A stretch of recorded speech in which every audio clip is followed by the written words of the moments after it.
दोस्तों, ये बात तो हम सभी ही लोग बड़ी अच्छी तरह से जानते हैं कि आज के दौर में हम लोगों को जो ईरान नज़र आता है वो हमेशा से ऐसा नहीं हुआ करता था, बल्कि ज़्यादा दूर नहीं, सिर्फ 40-45 साल पीछे भी चले जाए तो हमको एक अलग ही और एक बिल्कुल अपोजिट ईरान नज़र आएगा। एक ऐसा ईरान के जहाँ पर मुस्लिम हुकूमत या फिर मुस्लिम कायदे कानून का तो होना दूर, बल्कि सेकुलरिज्म को मेंटेन करने के लिए वहाँ पर हिजाब या दाढ़ी जैसी चीज़ों पर भी पाबंदी लगाई जाती थी। एक ऐसा ईरान के जो इजराइल और अमेरिका का पक्का दोस्त हुआ करता था, बल्कि इन दोनों के ही तरफ से इसको बड़ा सपोर्ट भी मिला करता था। हाँ, मगर दोस्तों सन 1979 में यानी 1979 में अचानक से कुछ ऐसा हुआ कि जब एक ही दिन में ईरान में सब कुछ बदल गया। सिर्फ ईरान की राजनीति और इतिहास ही नहीं बदला, बल्कि ईरान की तस्वीर, ईरान की कायदे कानून और तो और ईरान के दोस्त और दुश्मन भी बदल गए, क्योंकि ये उसी ईरान के जन्म था, उसी ईरान की पैदाइश थी कि जो आगे चलकर न सिर्फ मिडल ईस्ट का सबसे बड़ा खिलाड़ी बनकर उभरा, बल्कि इजराइल के जो एक लंबे वक्त से ईरान का दोस्त हुआ करता था उसका भी सबसे बड़ा दुश्मन बनकर उभरा। और दिलचस्प बात यह है कि ईरान में ये सब कुछ सिर्फ और सिर्फ एक इंसान की वजह से हुआ, कि वही इंसान है कि जिनका कनेक्शन हम लोगों को सीधे तौर पर हमारे प्यारे देश भारत यानी कि इंडिया के साथ भी नज़र आता है। यूपी के बाराबंकी के एक छोटे से गांव के तूर के अंदर एक बच्चे की पैदाइश हुई। इस बच्चे का नाम रखा गया सैयद अहमद मूसवी। उस वक्त शायद ही किसी ने सोचा होगा कि ये जो बच्चा पैदा हुआ है इसके आने वाले वंशज, मतलब आने वाले नस्ल होगी, वो भारत से लगभग 2500 किलोमीटर दूर मौजूद ईरान की न सिर्फ किस्मत बल्कि उसकी राजनीति, उसकी इतिहास और उसकी तस्वीर को ही बदल कर रख देगी।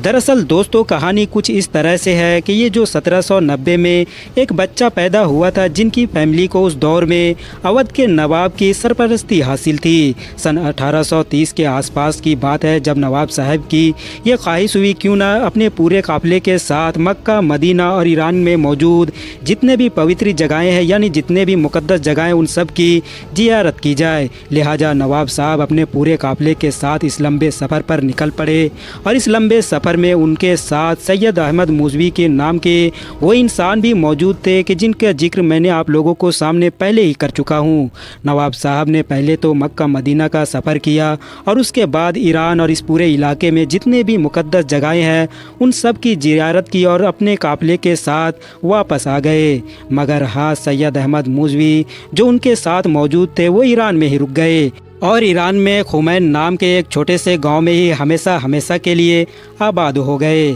और फिर वहां पर ही उनके बेटे मतलब के आयतुल्लाह मुस्तफ़ा का जन्म हुआ। ये दरअसल अपने दौर के काफ़ी बड़े सिया आलिम माने जाते थे और फिर आगे चलकर सन 1902 में ही इन्हीं आयतुल्लाह मुस्तफ़ा के घर पर खुमैन गांव में ही जन्म हुआ उस बच्चे का कि जिसकी किस्मत में खुदा ने ईरान की पूरी तस्वीर को बदलना लिख दिया था। हाँ दोस्तों, ये वही बच्चा है कि जिसको आज दुनिया रूहुल्लाह खुमैनी या फिर इमाम खुमैनी के नाम से जानती है। वही रूहुल्लाह खुमैनी के जिनके बारे में मशहूर है कि उनकी इजाज़त के बगैर ईरान की राजनीति में एक परिंदा भी पर नहीं मारता था। तो आसान शब्दों में अब आप लोग ये समझिए कि जो सैयद अहमद मूसवी आज से लगभग 2 सदी पहले भारत से ईरान में शिफ्ट हो गए थे वो दरअसल इमाम रूहुल्लाह खुमैनी के दादा थे। लेकिन दोस्तों 1902 में पैदा होने वाले इमाम खुमैनी का सफ़र हद से ज़्यादा मुश्किल रहा। अभी जन्म को सिर्फ 5 महीने ही गुजरे थे कि उनके वालिद साहब का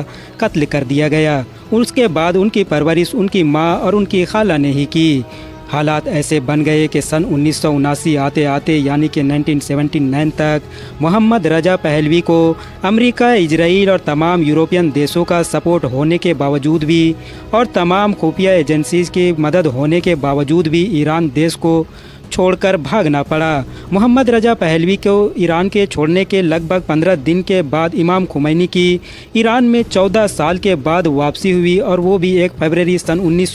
1979 को जाहिर है तख्ता पलट हो चुका था। अब एक नया ईरान, एक नई सोच और एक नई शक्ल के साथ वजूद में आ चुका था और रूहुल्लाह खुमैनी ने भी वापस आकर शहनशाही को ख़त्म करके यहाँ पर इस्लामी गणराज की बुनियाद रखी। इमाम रूहुल्लाह खुमैनी की 14 साल के बाद जब अपने मुल्क ईरान में वापसी हुई तो उनके देश की जनता सड़कों पर उनके इस्तकबाल के लिए निकल आई थी। इस्तकबाल के लिए मौजूद ये भीड़, ये मजमा कितना बड़ा था, इस चीज़ का अंदाज़ा आप लोग गूगल पर सर्च करके उन तस्वीरों से लगा सकते हैं जो आज भी मौजूद है। फ़िलहाल दोस्तों, आज की अपनी वीडियो को हम यहीं पर ख़त्म करते हैं। वीडियो अगर इन्फॉर्मेटिव लगी हो तो वीडियो को लाइक करने के साथ साथ अपने दोस्तों के साथ भी ज़रूर शेयर करें और इसी तरह के नॉलेजेबल और हिस्टोरिकल वीडियोज़ हमेशा देखने के लिए हमारे इस चैनल को सब्सक्राइब करने के साथ साथ बेल आइकन को भी ज़रूर प्रेस करें।